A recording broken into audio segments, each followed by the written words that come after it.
In the race to be agile, we often prioritize speed over everything else. We ship the feature, hit the deadline, and celebrate. But beneath the surface, a hidden cost is accumulating. It's called technical debt, and if you don't manage it, it will eventually bring your production to a grinding halt. Today, we're breaking down the what, why, and how of tech debt from a truly agile perspective. Simply put, technical debt is the cost of choosing an easy, fast solution now instead of a better approach that takes longer. It's a loan you take out against your future productivity. Like a financial loan, you get a boost in capital, speed today, but you'll eventually have to pay it back with interest. But not all debt is an accident or a sign of bad coding. To manage it, we have to categorize it. Using Martin Fowler's Technical Debt Quadrant, we can see that debt is defined by two axes: intent, deliberate versus inadvertent, and context, prudent versus reckless. First, we have the deliberate and prudent debt, the strategic delay. This is the agile sweet spot. You say, we know we should use a microservices architecture here, but we need to validate this feature with users by Friday. Let's build it as a monolith and refactor once we have data. You're aware of the debt, and you have a plan to pay it. Then the deliberate but reckless. This is often called cowboy coding. It's when the team knows exactly what the right or clean way is, but they choose to ignore it, not for a strategic market reason, but due to extreme pressure or a lack of discipline. Then there is inadvertent but prudent debt. This is the evolutionary debt. You finished a feature using the best practices you knew at the time. A year later, the team has grown, the technology has changed, and you realize, now we see how we should have designed this. This is a natural result of an agile team getting smarter. And finally, the inadvertent but reckless. This happens when a team lacks the fundamental skills or senior guidance. They didn't know they were making a mess until the system started crashing under its own weight.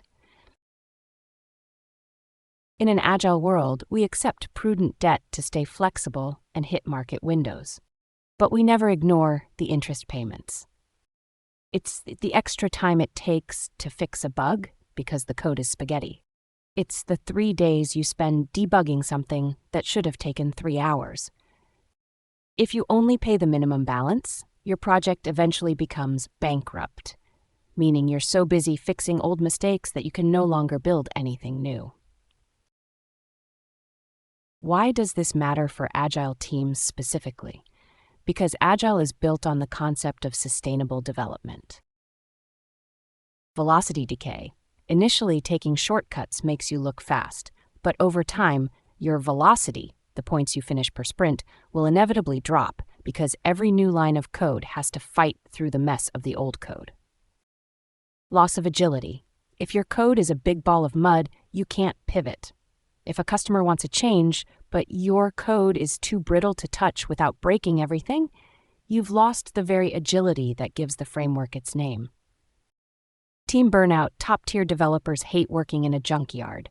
High debt leads to low morale and high turnover. So, how do we pay it back without stopping the business? Here is the Agile Toolkit for debt management. The 20% rule.